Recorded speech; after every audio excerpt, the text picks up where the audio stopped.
আজিৰ ভিডিঅ'টো জৰিয়তে আমি দুটা টপিক আলোচনা কৰিম। প্ৰথম টপিকটো হৈছে আশা অংগনবাড়ী আৰু ৰন্ধন কৰ্মচাৰীসকলক লৈ পেলাই, আৰু দ্বিতীয় টপিকটো হৈছে ভেঞ্চাৰ স্কুল প্ৰভিঞ্চিয়েলাইজেশ্যনক লৈ পেলাই, প্ৰাদেশিকীকৰণক লৈ পেলাই। প্ৰথম আপডেটটো লৈ আহিছোঁ। আশা অংগনবাড়ী আৰু ৰন্ধন কৰ্মচাৰীসকলৰ দৰমহা যে তেওঁলোকৰ বৃদ্ধি হ'ব, এইটো প্ৰায় নিশ্চিত হৈছে। ফেব্ৰুৱাৰী মাহত যি বাজেট হ'ব, সেই বাজেটত তেওঁলোকৰ এইখিনি কথাৰ স্পষ্টতা পাব, বা বাজেটৰ পিছত বা বাজেটত তেওঁলোকে এইখিনি কথা গম পাব যে তেওঁলোকৰ দৰমহা বাঢ়িব। কিন্তু কিমান বাঢ়িব সেইটো এতিয়ালৈকে ক্লিয়াৰিটি পোৱা নাই। ইয়াত আপোনালোকে স্ক্ৰীণত দেখিছে যে সদৌ অসম মধ্যাহ্ন ভোজন কৰ্মচাৰী ইউনিয়নৰ ফালৰ পৰা তেওঁলোকে মাননি 10,000 টকালৈকে দাবী কৰিছে। কিন্তু এই কথাত যি দাবী তেওঁলোকে কৰিছে, মুখ্যমন্ত্ৰী ডাঙৰীয়াই যি তেওঁ মন্তব্য প্ৰকাশ কৰিছে, তাত এটা কথা তেওঁ কৈছে যে যিহেতু পৰ্যাপ্ত টকা নাই বুলি কৈছে, আৰু ইমান টকা নাই কাৰণে যি তেওঁলোকে দাবী কৰিছে সেই দাবী ইমানখিনিলৈকে বঢ়াব পৰা নাযাব বুলি কৈ পেলাই, কিন্তু তেওঁলোকৰ কথা বিবেচনা কৰিম, তেনেকুৱা ধৰণৰ তেওঁ মন্তব্য প্ৰকাশ কৰিছে। মন্তব্যখিনি আছে, আপোনালোকে চাব পাৰিব। আৰু দ্বিতীয় কথাটো হৈছে যে ভেঞ্চাৰ স্কুল প্ৰভিঞ্চিয়েলাইজেশ্যনক লৈ পেলাই যি প্ৰাদেশিকৰণক লৈ পেলাই যি কথা ওলাই আছে, আৰু সেইটো এতিয়ালৈকে এটা কথা গম পায় যে যিখিনি বাদ পৰি গৈছিলে স্কুল, সেই বাদ পৰি যোৱা স্কুলবিলাকৰ যদি কাৰোবাৰ মাটিৰ পট্টা তেতিয়া নাছিলে, যদি এতিয়া হৈছে, যদি কাৰোবাৰ এডুকেশ্যন কোৱালিফিকেশ্যন কমপ্লিট হোৱা নাছিলে, যদি এতিয়া হৈছে, এইবিলাক বস্তু কনচিডাৰ কৰিব।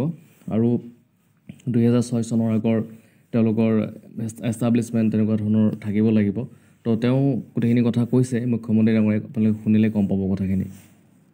অংগনবাদী সহায়িকা কৰ্মীসকলে, আশা কৰ্মীসকলে আৰু মধ্যাহ্ন ভোজনৰ ৰান্ধনীসমূহে কিছু তেওঁলোকে বেতন বঢ়াবৰ কাৰণে বিভিন্ন সময়ত চৰকাৰৰ ওচৰত দাবী জনাই আহিছে।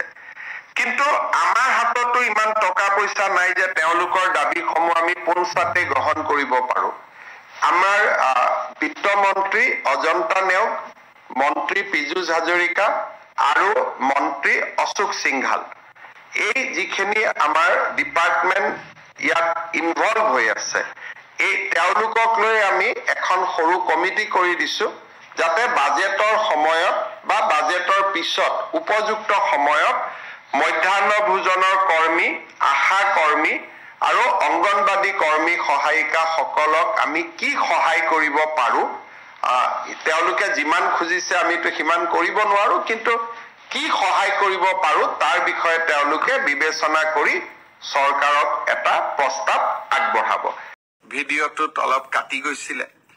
2006 চনৰ আগৰ বিদ্যালয়সমূহক আমি প্ৰাদেশিকৰণ কৰাৰ বাবে সিদ্ধান্ত গ্ৰহণ কৰিছিলোঁ। কিন্তু প্ৰাদেশিকৰণ সিদ্ধান্ত কৰিবলৈ যাওঁতে সেই সময়ত কিছু লোকৰ আক্ষেপ থাকি গৈছিল যে কেইটামান চৰ্ত পূৰণ কৰিব নোৱাৰাৰ বাবে তেওঁলোকৰ বিদ্যালয়সমূহ প্ৰাদেশিকৰণ নহলগৈ। মই যোৱাকালিৰ কেবিনেটত আমি সকলোৱে লগ লাগি এটা সিদ্ধান্ত লৈছোঁ যে প্ৰাদেশিকৰণৰ বিষয়টোত আকৌ এবাৰ দৃষ্টি নিক্ষেপ কৰিবলৈ। 20 জন ছাত্ৰ লাগে, কাৰোবাৰ ছাত্ৰ 19 জন আছিলে। 2006 চনৰ প্ৰতিষ্ঠাৰ আগৰ প্ৰমাণ লাগে, কিন্তু বসুন্ধৰা নাথাকাৰ কাৰণে মাটিৰ পাট্টা পোৱা নাছিলে। কাৰোবাৰ কোৱালিফিকেশ্যনৰ লগত সেই সময়ত তেওঁলোকৰ কোৱালিফিকেশ্যন নাছিলে, পৰৱৰ্তী সময়ত কোৱালিফিকেশ্যন আয়ত্ত কৰিব পাৰিলে।